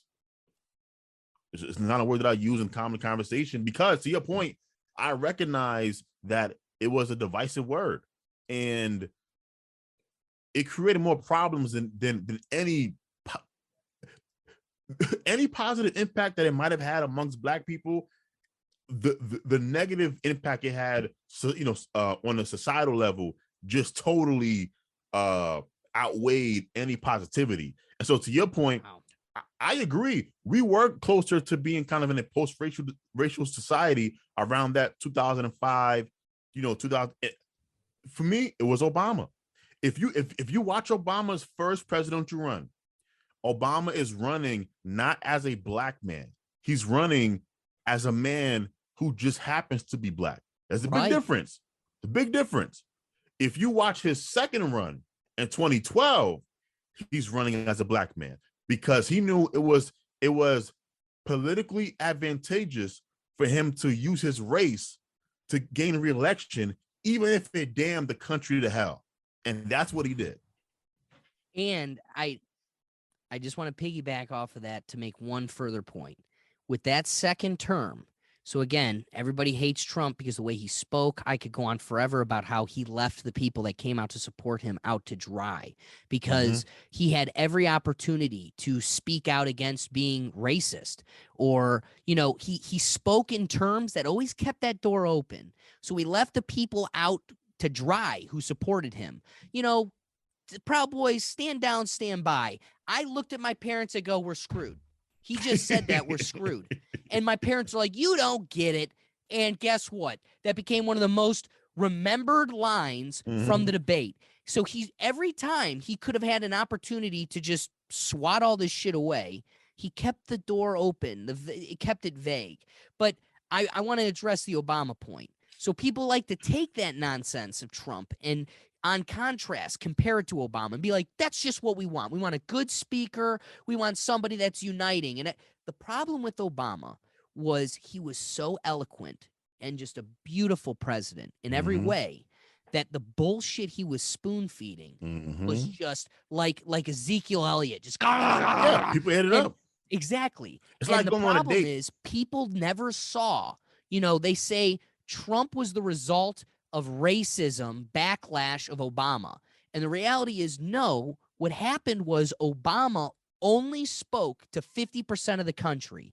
He literally closed the door on half the people. If you go to any State of the Union address, every speech, damn, did he sound good. But if you listen to the words, he was only talking to half the country. And that, I just wanted to emphasize, I really liked your point that he wanted to win even if it damned us to hell. And that's exactly what he did. Obama was the super hot chick that you take to dinner. You take this super hot chick to dinner and she's stunning. She's gorgeous. Now, what she's saying, it could be the dumbest shit in the world, but you're not paying attention because all that's on your mind is, wow, this woman is beautiful. And I would love the chance to just hold her hand and walk down the street and make all these other dudes jealous. And, maybe, she'll be my girlfriend. That is what Obama was. If you look back on Obama, I'm telling you, for those of you watching right now or listening, whatever, go back and play the speeches Obama made in 2008 on his run to the presidency, and then play the speeches he made in 2012 for his reelection. It is like night and day. The man totally changed his strategy because he knew in 2012 that was it was either post or right before Michael Brown. Yeah. The country was getting, to your point, a lot more racial, and he was like, I can use this to gain re-election, because we forget Was McCain 08 or 2012? Romney was Oh. 2012, right? Wow. I think it was 2012. Yeah, I'm pretty sure Romney was 2012. Yeah. That was not a Obama runaway. People forget that was a close race for most of it. Right. And he used the racial issue to kind of, slide it out at the end. I think you're 100% right. And that gets back to what I was kind of alluding to with Trump too. He can have some policy that benefits the regular man, but he's a loudmouth, divisive human. And so he leaned on the racial thing to help push him through as well. That's the sad part of our politics is take someone like Tulsi Gabbard. She looks beautiful and light-skinned, but she's a person of color. And so you've got somebody who's a considerable minority who doesn't play and she's a female, and she's got military, but she's got all these boxes. Her problem is she doesn't exploit them. She doesn't exploit the identity politics. So it doesn't resonate with a female who would probably benefit from her politics, or a minority that would probably, or a liberal. She's a freaking Democrat, but a Democrat that would probably benefit from her politics. Why? Because these people operate on ones and zeros, the black and white. Did you say, are you preaching the narrative? And if you're not, then you're not one of us. Are you saying, like, back to your point, I can then assume if you're Asiago Cortez and you run as a black female, I don't really need to know your belief on anything because you're a black female and I know exactly how you're going to vote in this, that, and the other thing. So I'm now only voting for black females because I know how they vote. And then the second you've got a black female that comes up and she goes, well, my position on welfare, and they're like, take her out back, kill her. So it's like we've pigeonholed our politics to exploit these demographics. And if you don't stand a chance. Yeah, and to your point about how Trump also played the racial game, I've been saying for a while that both of these parties play footsies to extremists, right? And so on the right, you have the white nationalists, you have the white pride, just that group of people that you play footsie with. On the left, you have this might be even more dangerous. You have the left playing footsies with these like Antifa. And these racially centralists and these Marxists, and I'm like, whoa, this is a dangerous game we playing here. This ain't good, right? And I've said the first party, whichever party is the first to get rid of their crazy people, I think they're gonna go on like a 20-year run in politics. Dude, you're looking at it, and that's the problem. Is I don't want either team having a monopoly, let alone one. I think both teams should be dismantled. The way you do that is with a third party, and then we could start bringing in fourth and fifth parties, right? Like we need to start expanding this thing. The problem is the system, controlled opposition. The people that own and run the Democrats own and run the Republicans. And so their fingers are the same hand. And if you let one finger win, it isn't that the other finger's lost. The hand has won. As long as we keep playing this game thinking, well, it's okay because these guys, I want to remind you that when the Republicans took us to the war in Afghanistan, the weapons of mass destruction, the liberals were on the right side of history at that time. So dude, I don't want to go down way too far down my tinfoil hat path, but like there are episodes, whether it's the Cuban Missile Crisis, the Vietnam War, our CIA has mastered the ability of controlled opposition. So you got to recognize that like the Republicans, they could easily tee up the Democrats and knock them out. But they let them win a little bit so they can win because they're all the fingers of the same hand. But to your point, you've got someone like Elon Musk, and now the knob is turning slowly where all of these high-profile celebrities that were publicly Democrat are going, you guys are pushing us to Republican. And the best recruiting tool for the Republicans right now are simply the Democrats. Yeah. I've been saying for a while that this act that the left wing politicians and right wing politicians put on is just for show. These people in Washington, they hang out with each other. That they're friends. They're out here at these weird sex parties together. Like, they don't hate each other. So now their constituents hate each other, but they don't hate each other. Wait. They hate each other on a stage for us. But the reality is, you've got, like, the congresspersons, you'd be surprised how many are married couples from either side of the aisle. So they stand there and go, screw you, we're going to knock down your bill. And then they hold hands as they get inside their Porsche and drive home to their $2 million home together. A question I want to ask you is, how do we get to a point where it is clear that the smartest among us have no interest in leading us?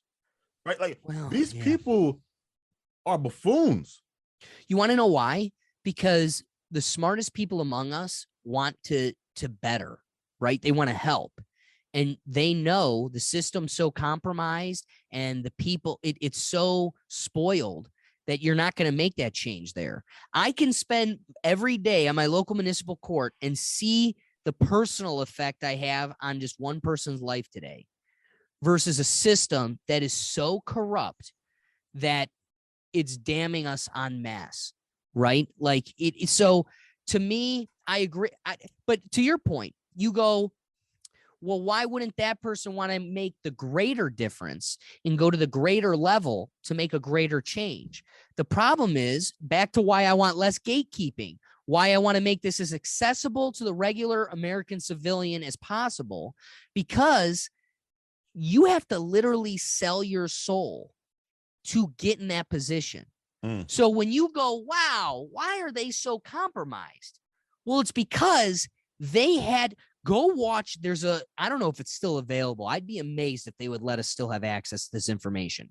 But there is a documentary on Netflix called The Family. I don't know if you've ever watched it, but it is a great, we did a podcast on it way, way, way back at the beginning of this thing when I was in law school.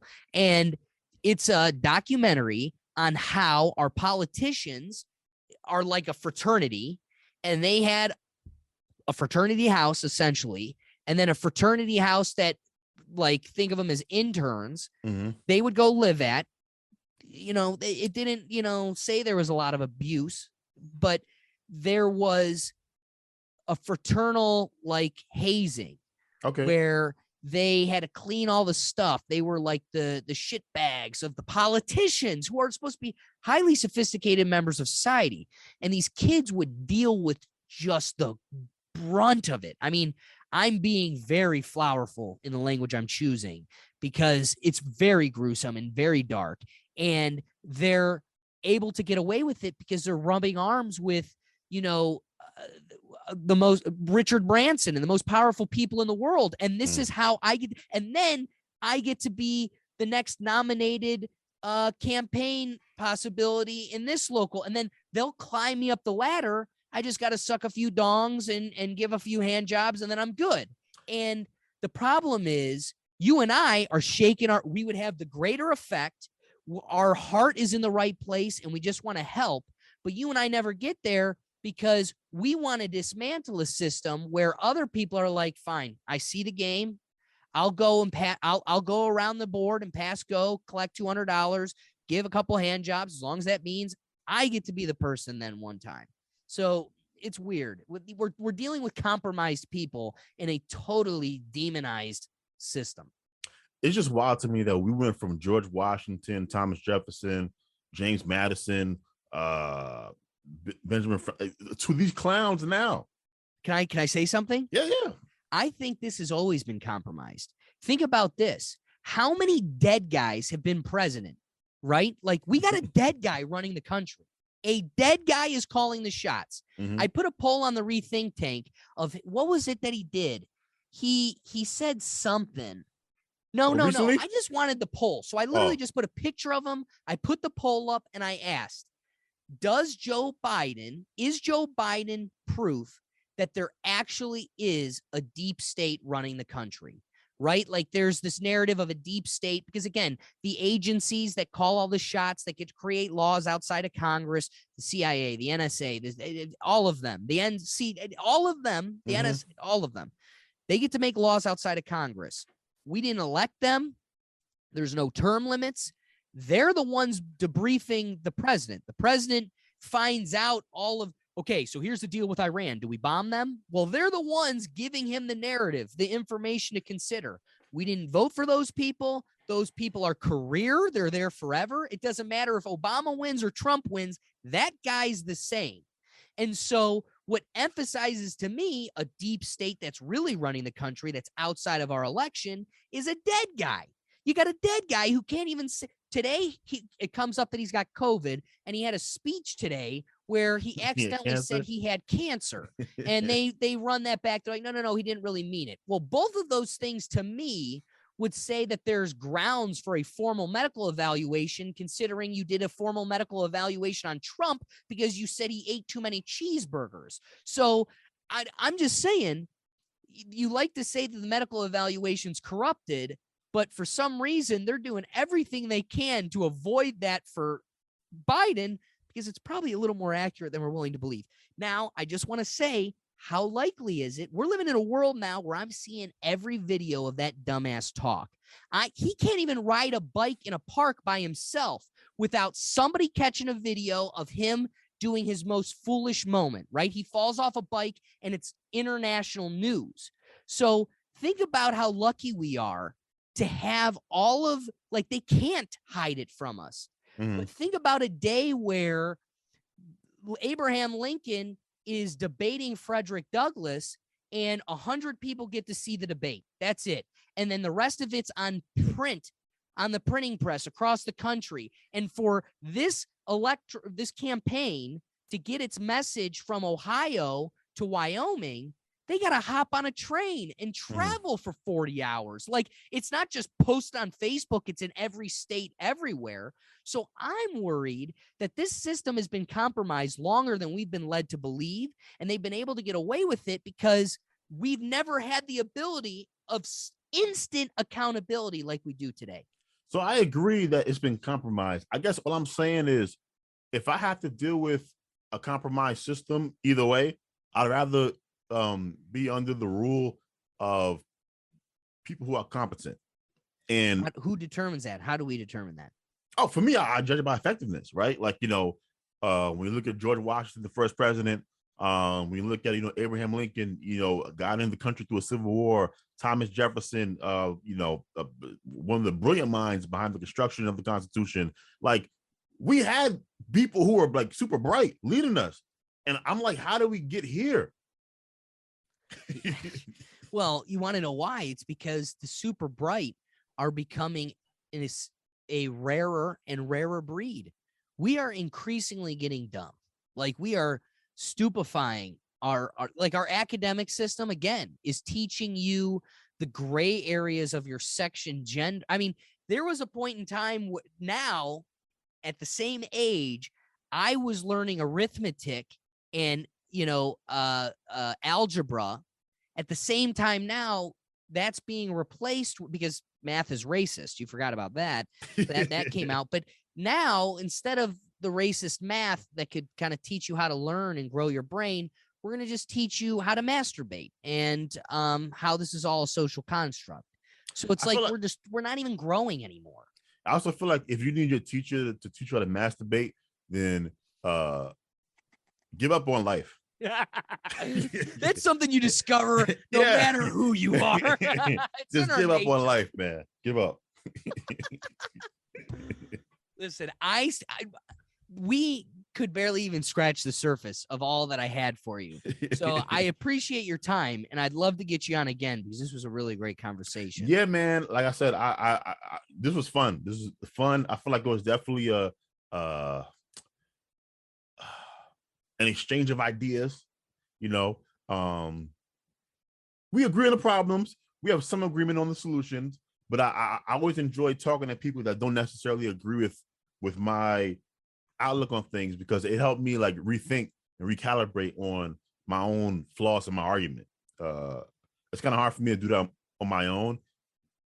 I have to be critical through conversation. So, like I said, so I definitely appreciate just the fact that, it'll help me craft a better argument about positions that I have in the future. That's the whole goal, because the unfortunate part is we live in a society where people just want a confirmation of their bias rather than, so they just want to be right. I don't need to be right. I just want to be liberated from my ignorances. So let's wrestle them. I'm going to, espouse all of my crazy, whatever perspectives, and, maybe come out different on the other end on some of them, and maybe reinforce other positions. But you're only going to know you're coming from a strong foundation of ideas if you can combat them with other people's. Yep.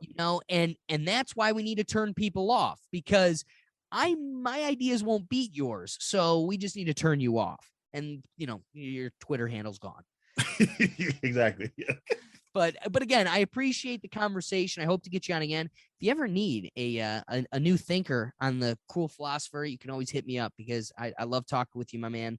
It was a pleasure meeting you, and I'd love to get it again. Please tell the people where they can find you. Yes. So I'm mainly on Twitter and TikTok. So my Twitter handle is at Cruel Philosopher, no Ian Philosopher. My TikTok handle. So this is what got me mad, right? So I get on TikTok, about to make my handle, and somebody had my handle. And I know this was somebody that saw my Twitter and was like, let me make this handle. So it's close, but it's at Cruel Philosopher, but I got the underscore at the end. Yeah. Right? Because somebody beat me to it. Maybe one day when I have some money, I'll buy back. But as of right now, that's my TikTok handle. And you can find my podcast, Spotify, Apple Podcast, Stitcher. Like I said, definitely appreciate being on here. I hope that I've said something useful to the people that listen. And we'd love to have you on, man, especially as a lawyer. Are you a criminal lawyer? So right now I still have to pass the bar exam. Okay. So I cannot call myself a lawyer, but gotcha. I've been working at our local courthouse now for like 2.5 years. I'm a court administrator and a legal assistant to the judge. So I just kind of help make sure everything gets off as it's supposed to, manage the courtrooms. And the best part is having a judge's ear that I can just kind of pick her brain and bounce idea. I mean, it's better than any textbook I ever got from law school. I always wanted to have a conversation with a defense lawyer one day and ask, now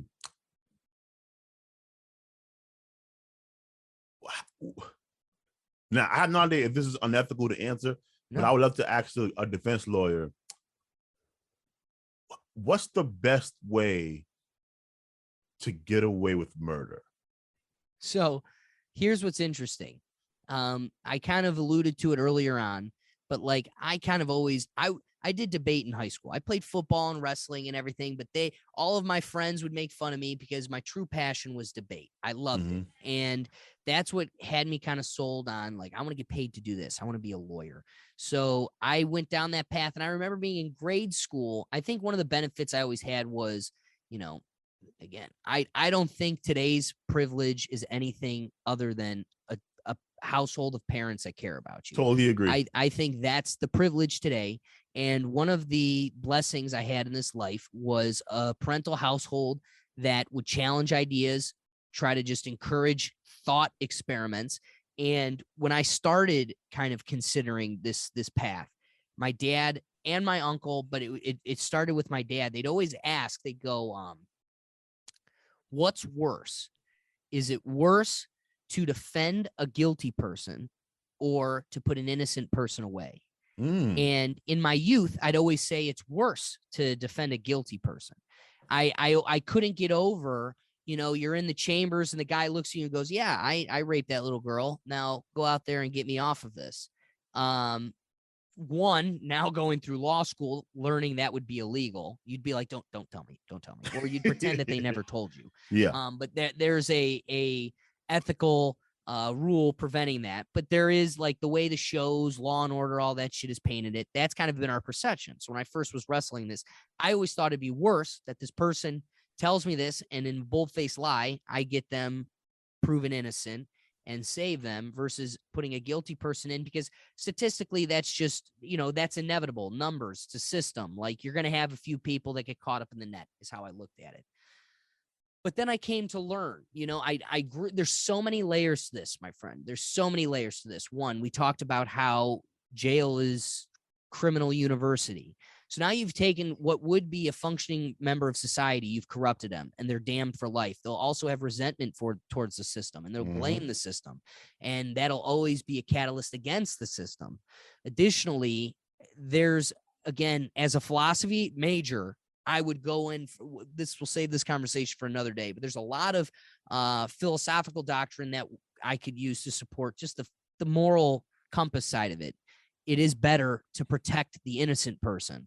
The damned will always be the damned, versus it's worse to damn the light, like what would be a light or beacon. So let's directly address your question about, like, how do you commit murder, or how do you get away with it? There's layers to it, right? Like, you have to be proven beyond a reasonable doubt. So the question is, where can you create doubt? Can you create an alibi? That's probably it. But alibi? Like an alibi. What gets people in the most? I'm sorry? So what does people in the most? Like, gets them caught up usually? Is it the lack of alibi? Here's what's interesting. The most utilized piece of evidence in a court proceeding, right? The most used, but also with the heaviest weight, right? Like the most effectiveness is in-person testimony, right? Really? That person did this, right? Like, it was that person. A witness, like, in-person testimony has more weight than literally even a video. It's amazing. And what's funny about that is that the evidence that is most heavily relied upon is the most easily corrupted. Human corruption. It's just you've relied upon the human element, and I see it every day. People love to use the system as a weapon against people they don't like. So you have to be aware of that. Take the Kavanaugh situation, right? Like, everybody said, believe all women, believe all women, believe all women. And then, this really pissed people off, and I'd love to see your reaction to it, because it's fun pissing people off. Just giving them the cruel truths. But they say believe all women, but then they also will acknowledge that there was 20 to 30 years of white women going, that black man raped me. It was not the same guy, but 30 years later, DNA evidence now exonerates them, and it was never that guy. It was either racial profiling, or it was this girl being malicious, or they just look similar, and they all look the same, right? So all of that. So how come now we could say believe all women, but then come from a world of 3-4 decades of believing women and it being inaccurate, whether purposely or accidentally? Yeah, not either. The Kavanaugh thing was one of the dirtiest things that I saw in politics. I was like, wow, that's really what made me like, I could never get into politics, because I would lose my mind to happen to me. Like, everybody's going to pay for it. Right. The person who lied on me, the media who spread the story, all of y'all going to pay.